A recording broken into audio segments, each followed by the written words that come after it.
day. So I want to thank you for your time, as we're big fans of your success. But what I'm also a big fan of is your entrepreneur spirit since you left boxing.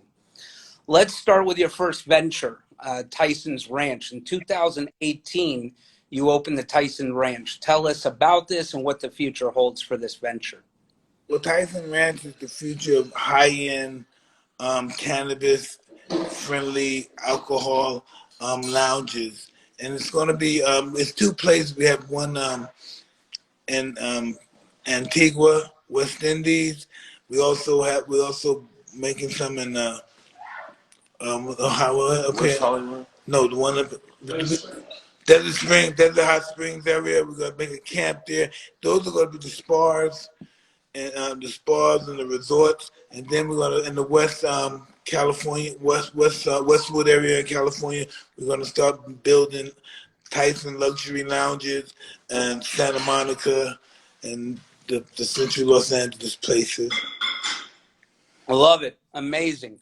One of my favorite Hey, I wanted you to know these are gonna be high end lounges. They're not gonna be your typical lounge. You come in, you got a bar there. This is gonna be the creme de la creme and luxury lounges. I like that. And why did you choose to make it ultra high end and luxury? Because that's what the ultimate high end smoker really enjoys. He wants to be around people, but he doesn't want to be intrusive, and he doesn't want to be intrusive upon. Like that. I like that. So one of my favorite podcasts, I can't even believe, is Hotboxing, your podcast. Thank you very much. I'm humbled by that. Thank you. I mean, you have some of the biggest names. Humbly, every A-list actor from the boxers are on your show. Tell us a little about how you came up with the name Hotboxing and the idea. Listen, right? I'm gonna be really honest and sincere about this. I've never wanted to do no pop boxing show. I never just wanted to do this. Rob Hickman and Mike just tried this out. We got 2.5 hits the first time, I guess, and it's just been no end to it. And I'm very grateful now that I took the opportunity to participate. It's amazing. I mean, you have some of the biggest boxers. You had the Tank. You had Ryan Garcia on, and then you called the Tank immediately, and then you got them. I want them to confront each other. That's what I do. When somebody's on there talking smack, let somebody defend themselves. Boom, I'll bring another guy on. But no one, ESPN, none of the big boxing analysts, the big boxing names have ever done anything like that. So cool, because that was raw and scripted. These guys are the analysts on sports. The majority of them are so self-absorbed. They don't even have the ingenuity to think these guys are making the fight. Why don't we talk to these guys? Why don't we get some? They're not creative in that particular fashion. They're only accustomed to confronting the athlete instead of making the athlete a bigger commodity. I love it. The job of everybody concerned with that fight, the announcers, the check girls, the people with the popcorn, the whole objective is to make this entertainment and this experience the best you ever had. They all work in cahoots. The fighters, the guards, the hat girls, the orders, the popcorn, the drinks. Everybody works in cahoots to make this a better place and a better environment. Very cool. I like that concept. And so, if you don't mind me asking, who are some of the podcasts that you'd like to feature? I got to believe there's a couple of names you'd love to get on the podcast. Well, listen, I'm fortunate I can't get Jesus, but the Pope would do. For me, it's exciting to have you on our cover and to have you on because, again, I don't know if I told you, but when you won your championship fight, the first championship fight against Trevor Burback, it was my bar mitzvah. I was 13 years old, our party, and my dad said as much. 22nd, baby. Your bar mitzvah. And so my dad said, as much as I love you, we're going to have the TV and the fight on also. So. Hey, listen, God will forgive you. Yeah. So I've been a fan since I've been watching you my whole life. So if you don't mind me asking, after we looked at the picture, you're in amazing shape. What's your workout routine? How do you stay in such good shape, Mike? A lot of weights, dieting, vitamins, um, everything. What's the stem cell research? Oh, so you do stem cell? You believe that works? No, but this one works for me. This time it works for me. I went to Germany before. This is the best guy in the world. He helped everybody. It was a disaster with me. I come over here, which should have the worst success rate, and I'm back to normal. I'm fighting people in the ring. I love it. And you're great. You look. I mean, you haven't looked this great. You look amazing shape. Good. I'm really feeling good. And then it was just announced yesterday or 2 days ago that Jamie Foxx will be playing you in a miniseries. How did that come to be? Hey, Jamie's a close friend of mine. I've known him since I was champ, since I was Yeah. 20, and he worked for me for a period of time.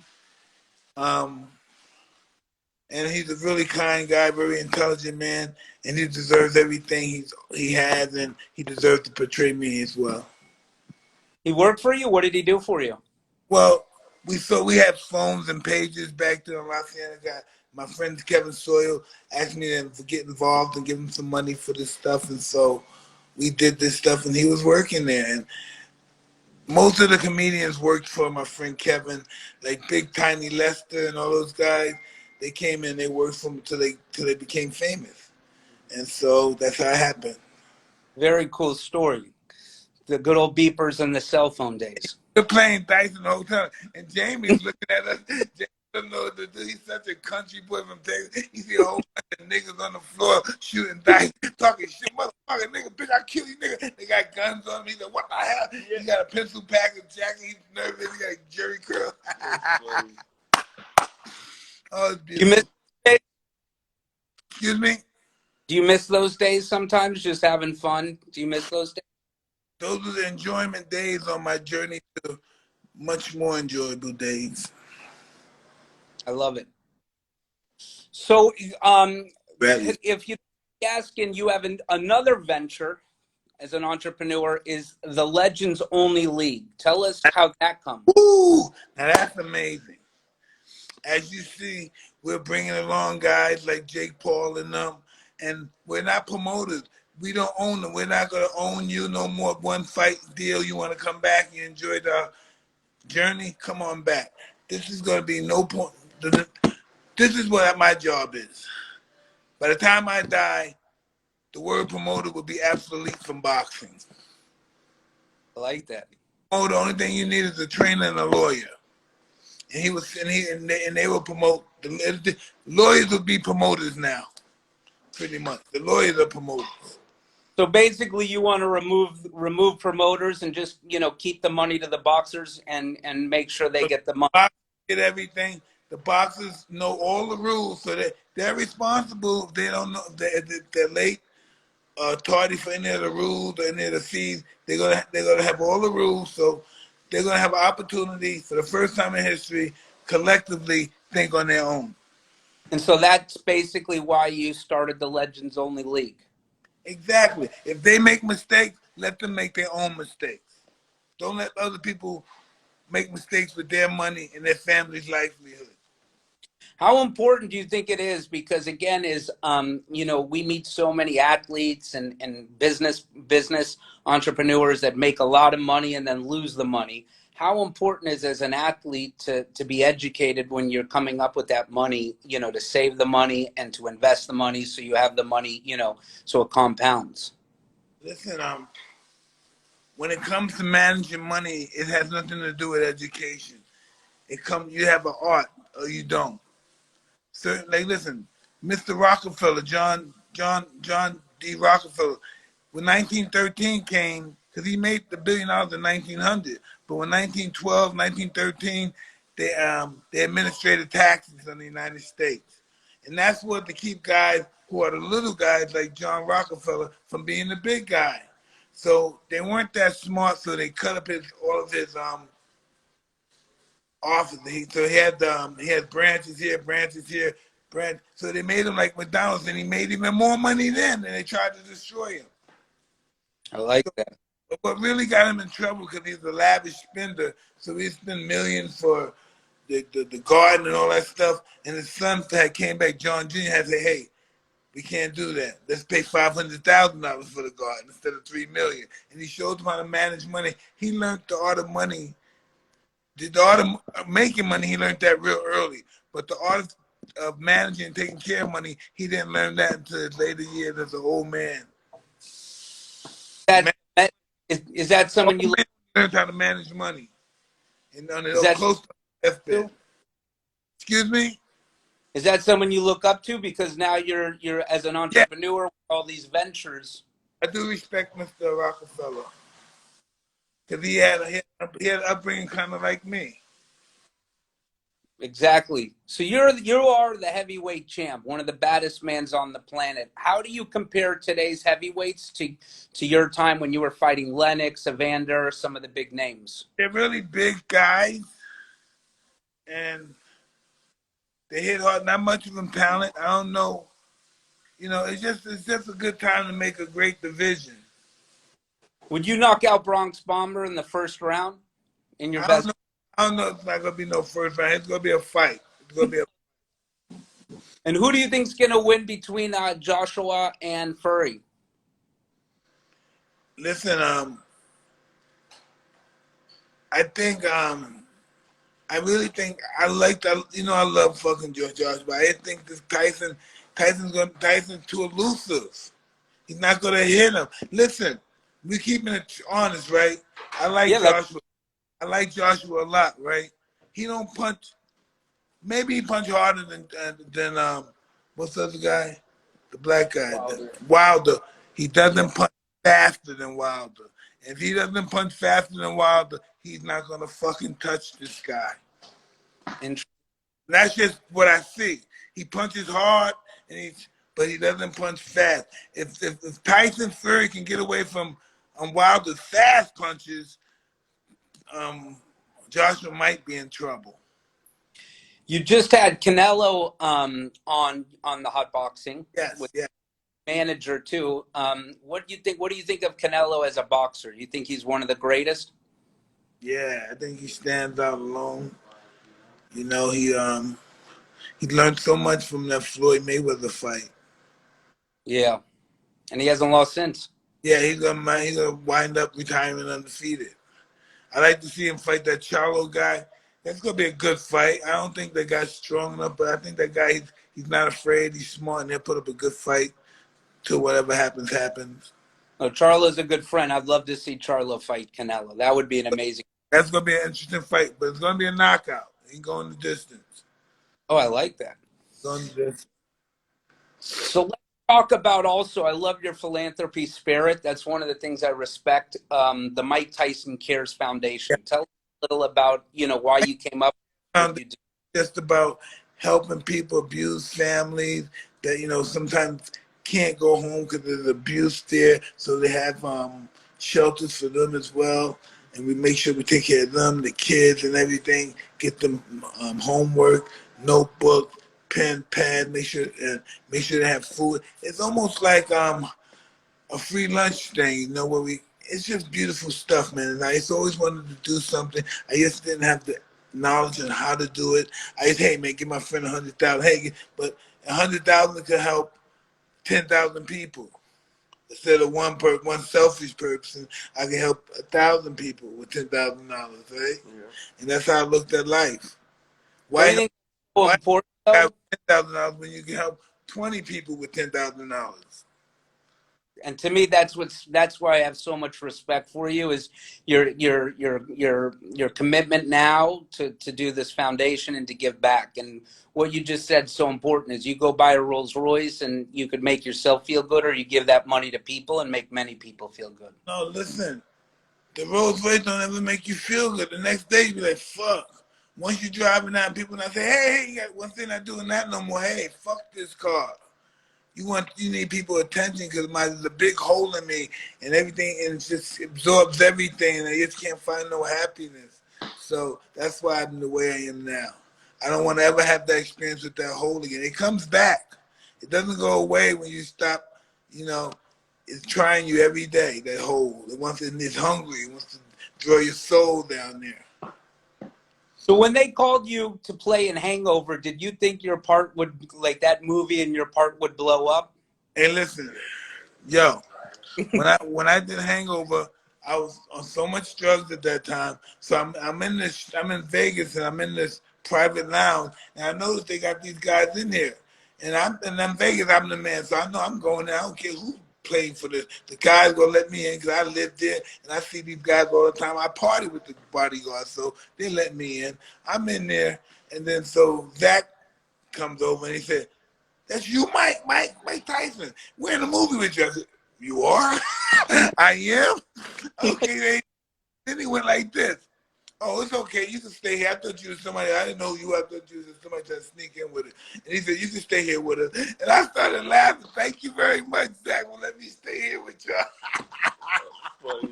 I could have got them through now. I love them so much. And then you just became like a Hollywood legend star. I mean, everyone went crazy. Hey, and that's because of my good friend Todd Phillips.